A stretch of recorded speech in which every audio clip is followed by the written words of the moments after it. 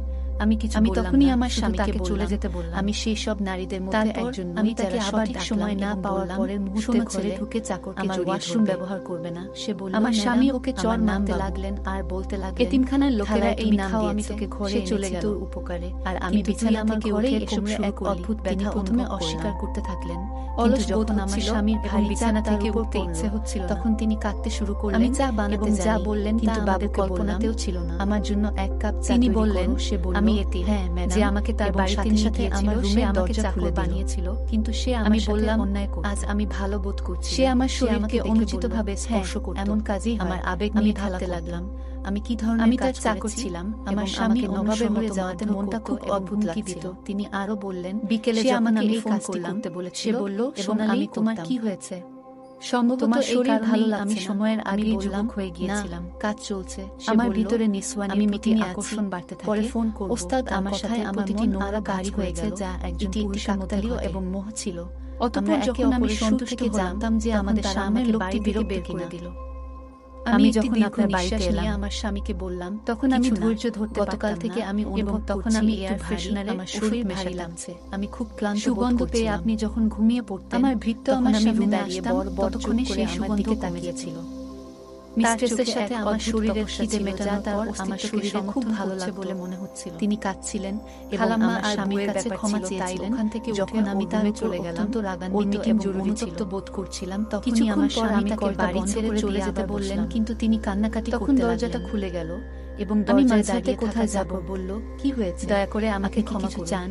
আমি চোখ বন্ধ আমি করে এরকম মাথা কিছু নেড়ে আর বললাম, কখনো না, করব না। আমি কিছুক্ষণ আমার বিশ্রাম স্বামী নিতে তখন চাই। বললেন, এমন একজনকে আমি আমার এখানে চোখ রাখা বন্ধ ঠিক করে নয়। অনুভব করলাম ছেলেটির যে এই তিনি অবস্থার দরজার পেছনে কাছে প্রথম দাঁড়িয়ে দায় আমার ছিল দিকে তার তাকিয়ে মালিক, আছেন। যিনি তাকে এতিমখানা পরের থেকে মুহূর্তে নিয়ে তিনি এসেছিলেন। ঘাবড়ে গেলেন এবং তার যদি মুখ একটু গম্ভীর তদন্ত হয়ে গেল। করা হতো, তবে হয়তো সে শিশুটি বলল, আমার এতিমখানাতেই মনটা নিরাপদ ভালো ছিল। নেই, তাই তোমার মাথায় মালিশ সেদিন করতে রাতে চাই। ছেলেটিকে আমি গেটের খুব কাছে ভালো রেখে করে দিলাম মালিশ করি। এবং পরদিন সকালে তাকে পুলিশে সুপর্দ আমি তাকে করলাম। প্রত্যাখ্যান করলাম এবং তাকে বললাম, কারাগারে রাখা তেজপাতা হলো দিয়ে যাতে এক তার কাপ চা শারীরিক নিয়ে আসো, প্রশিক্ষণ ও হয়তো স্বাস্থ্যের আমার উন্নতি মাথা হয় ব্যথা সেরে যাবে এবং সে ভবিষ্যতে মাথা সে নেড়ে একজন সেখান ভালো থেকে মানুষ চলে গেল। হতে পারে। যাই হোক, কিছুক্ষণ আমি পর কখনোই চা আমার নিয়ে স্বামীকে হাজির জানাইনি কতবার ছেলেটি চা আমার পান সাথে করার যৌন সময় মিলন মনে হলো করেছে। সে অনেক পাতা ফেলেছে। তিনি আমাকে তবে অনেক আমি চা সমর্থন পান করেছিলেন। করার সাথে সাথেই আমি আরাম আমাদের অনুভব মধ্যে করতে প্রেম লাগলাম। ছিল, কিন্তু আমি বিব্রত তাই ছিলাম। আমি খুব তাড়াতাড়ি ঘুমিয়ে আমার পড়লাম। স্বামী বলেছিলেন, এটি তোমার শুয়েছিলাম, দোষ নয়, কেউ আসেনি, আমারই কারণ এই উচিত ছিল চাকরের প্রতি ভালোভাবে আমার তদন্ত পূর্ণ করে বিশ্বাস চাকরকে ছিল। নিয়ে আসা।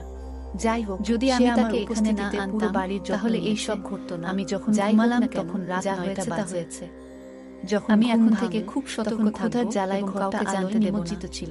বন্ধুরা, আমাদের এই যাই হোক, গল্পটি আমার আপনাদের অবস্থা কেমন খারাপ লাগলো হতে থাকলো। অবশ্যই কমেন্ট করে জানাবেন। এক কাপ আমরা চা খাওয়া প্রতিদিন শেষ আমাদের করে চ্যানেলে 3 যখন থেকে বেরিয়ে 4টি এলাম, করে তখন নতুন চাকরটি গল্প আমাকে আপলোড দেখেই করব। বলতে লাগলো, আপনারা প্রতিদিন "ম্যাডাম, আমাদের আপনি কি ভালো গল্পগুলো আছেন? শুনবেন। যদি আপনার জন্য আমাদের খাবার ভিডিওটি রেডি ভালো করব, লাগে সে তাহলে আমার জন্য পরবর্তী অপেক্ষা করছে গল্পগুলো বলে শোনার মনে জন্য হলো। অবশ্যই জি, আমাদের আশা এই করি ভিডিও গল্পটি একটি শুনলে লাইক তোমাদের করবেন মেশিন এবং দাঁড়িয়ে কমেন্ট যাবে করে এবং আপনাদের তোমরা বন্ধুদের মাখন মাঝে ফেলতে শেয়ার বাধ্য করে হবে, দিবেন। তাই আমাদের এই তো আর ভিডিওটি কথা না বাড়িয়ে চলো আমরা মূল গল্পে চলে যাই। একদিন আমার স্বামী একটি 16 বছরের ছেলেকে বাড়িতে নিয়ে আসলেন। তিনি বললেন, এই ছেলেটা অসহায়, ও আমাদের বাসায় কাজ করবে। আমার স্বামী খুব কৃপণ ছিলেন। ছেলেটি দেখতে খুব সুন্দর ছিল। আমি স্বামীকে জিজ্ঞাসা করলাম, এই ছেলেটি কোথা থেকে এসেছে? তিনি বললেন, সে আমার বন্ধুর বাড়িতে কয়েক মাস কাজ করেছে, কিন্তু এখন সে বিদেশে যাচ্ছে। আমার স্বামী বললেন, ছেলেটা আমাদের বাসায় দুবেলা খাবে এবং যা বলবে তাই করবে। আমি বললাম, আমাদের ঘরে তো থাকার রুম একটাই আছে। ছেলেটা কোথায় থাকবে? তিনি বললেন, চিন্তা করার দরকার নেই, ও ড্রয়িং রুমে থাকবে। আমি বললাম, ঠিক আছে। ছেলেটি খুব শান্ত ছিল। আমি প্রতিদিন ভোরে তাকে ডেকে দিতাম। সে চুপচাপ অনেক কাজ করত এবং সারা ঘর নিজেই পরিষ্কার করত। আমি তার জন্য নাস্তা তৈরি করে দিয়েছিলাম এবং সেও চুপচাপ খেয়েছিল। আমি জিজ্ঞাসা করলাম, তুমি কি কথা বলতে পারো? তিনি বললেন, জানি না। তারপর তিনি বললেন, আমি যখন চোখ খুললাম তখন আমি এতিমখানায় ছিলাম। আমার বয়স যখন 5 বছর, তখন এক ব্যক্তি আমাকে এতিমখানা থেকে নিয়ে যায় এই বলে যে তার বাড়িতে কোনো সন্তান নেই এবং সে আমাকে ভালো স্কুলে ভর্তি করিয়ে বড় করবে।